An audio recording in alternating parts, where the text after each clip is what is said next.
Question number 13 of exercise 6.4. Statement is S7 and S9 are the sums of the first 7 and 9 terms of an AP respectively. S9 divided by S7 is equal to 18 over 11 and A7 is 20. Find the series. हमें एक series find out करना है जिसकी 7th term 20 है और ये एक दूसरी बात हमें गिवन है. हम कह सकते हैं कि S9 और S7 के दरमियान रेशो 18:11 है. इस रेशो को इस अंदाज में लिखा गया है, फ्रैक्शन के अंदाज में. S9 divided by S7 is equal to 18 over 11. इन दो गिवन बातों की मदद से हमें फाइंड आउट करना है सीरीज. सीरीज फाइंड करने से मुराद हमें पहली 3 टर्म्स चाहिए. 3 टर्म्स की बुनियाद पर हमें पता चल जाता है कि ये सीरीज किस तरह से प्रोग्रेस करेगी. अब 3 टर्म्स कैसे आएंगी? हमें चाहिए होगी फर्स्ट टर्म, और फर्स्ट टर्म से सेकंड टर्म पर जाने के लिए हमें मालूम होना चाहिए कॉमन डिफरेंस. यह आप बात पहले भी जानते हैं. जब हमें अरिथमेटिक प्रोग्रेशन या उससे बनने वाली सीरीज के बारे में मालूम करना हो तो हमें चाहिए होता है फर्स्ट टर्म और उसके साथ कॉमन डिफरेंस. इन दो बातों की बुनियाद पर हम वो अरिथमेटिक प्रोग्रेशन या सीरीज बना लेते हैं. अब हम इन दो बातों को बेस बनाते हैं. पहली बात यह है S9 divided by S7 is equal to 18 over 11. अब S9 का फॉर्मूला क्या बनेगा अरिथमेटिक सीरीज में? S9 की वैल्यू हमें मिलेगी Sn की मदद से. Sn फॉर्मूला आपको यकीनन याद होगा. यह है हमारा Sn वाला फॉर्मूला. इसमें n को अगर हम 9 से रिप्लेस कर दें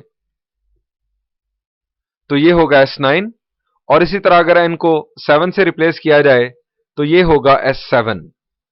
ये हमने न्यूमरेटर में लिखा है S9. यहां पर 9 - 1 8D लिख दिया गया, और डिनोमिनेटर में 7 - 1 इज 6D.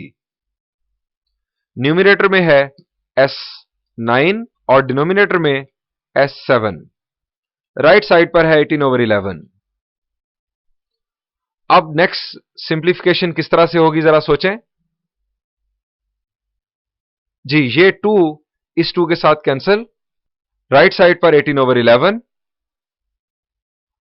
अब आप नेक्स्ट स्टेप ये भी कर सकते हैं कि आप ब्रैकेट्स में से 2 कॉमन निकाल लें और उस 2 को कैंसिल कर दें, या हम आगे जाकर भी ये काम कर सकते हैं.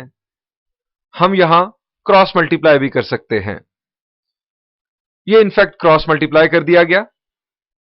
18 मल्टीप्लाई हुआ 7 के साथ 126, और दूसरी तरफ 11 मल्टीप्लाई हुआ 9 के साथ, हमें हासिल हुआ 99. नेक्स्ट स्टेप प्रोडक्ट परफॉर्म किया गया. 126 को मल्टीप्लाई किया गया ब्रैकेट के अंदर, और राइट साइड पर 99 को मल्टीप्लाई किया गया 2a1 plus 8d के साथ. ये हमने तमाम टर्म्स को एक तरफ शिफ्ट किया और लाइक टर्म्स को ऐड सब्ट्रैक्ट कर दिया. हमें हासिल हुआ 54a1 - 36d is equal to 0. अब जरा सोचिए फर्दर सिंप्लीफिकेशन. यहां कुछ कॉमन दिखाई दे रहा है जी. कोई बड़ा नंबर सोचें कॉमन. 2 तो है ही, 3 भी कॉमन हो सकता है, लेकिन कोई बड़ा नंबर जी. यहां पर 18 कॉमन लिया जा सकता है, और 18 कॉमन लेने से आपको हासिल होगा 3a1 - 2d is equal to 0. ये हमें a1 और d के लिए मिल गई एक इक्वेशन. इस तरह की अगर एक और इक्वेशन मिल जाए तो उन दो इक्वेशंस को साइमल्टेनियसली सॉल्व करने से हमें a1 और कॉमन डिफरेंस मिल जाएगा. हमें एक और इक्वेशन चाहिए.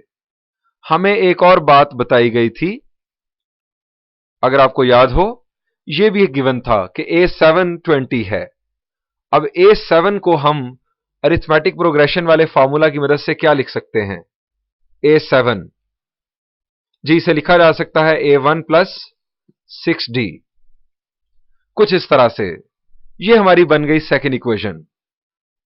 अब इन दो इक्वेशंस को हमने करना है साइमल्टेनियसली सॉल्व. क्या करें? एक तरीका तो यह हो सकता है कि हम सेकेंड इक्वेशन में से a1 की वैल्यू निकाल लें और उसे फर्स्ट इक्वेशन में पुट कर दें, और दूसरा तरीका वही कि हम कोएफिशिएंट्स को इक्वल बनाएं या a1 के या d के और ऐड सब्ट्रैक्ट करके किसी एक को एलिमिनेट करें। तो मैं यहां पर इजीएस्ट वे की तरफ जा रहा हूं। सेकेंड इक्वेशन में से a1 की वैल्यू ले रहा हूं। सेकेंड इक्वेशन में से a1 की वैल्यू है 20 - 6d। इसको मैं पुट करूंगा इक्वेशन 1 में। ये इक्वेशन 1 में a1 की वैल्यू पुट की गई।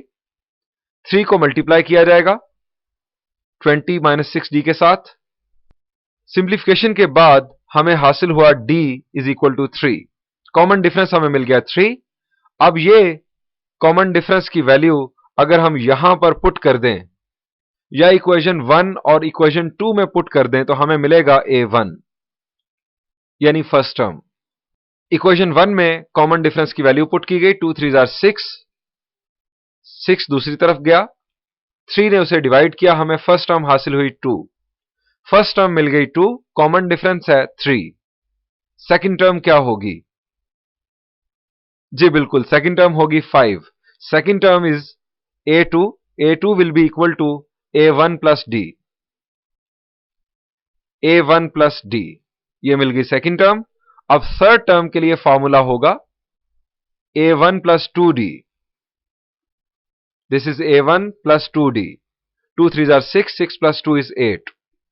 2, 5 और 8 ये हैं फर्स्ट 3 टर्म्स अरिथमेटिक प्रोग्रेशन की। और अगर हम इन्हें सीरीज के अंदाज में लिखें तो इस तरह से लिखा जाएगा। यहां पर इस प्रॉब्लम का सॉल्यूशन एंड हुआ।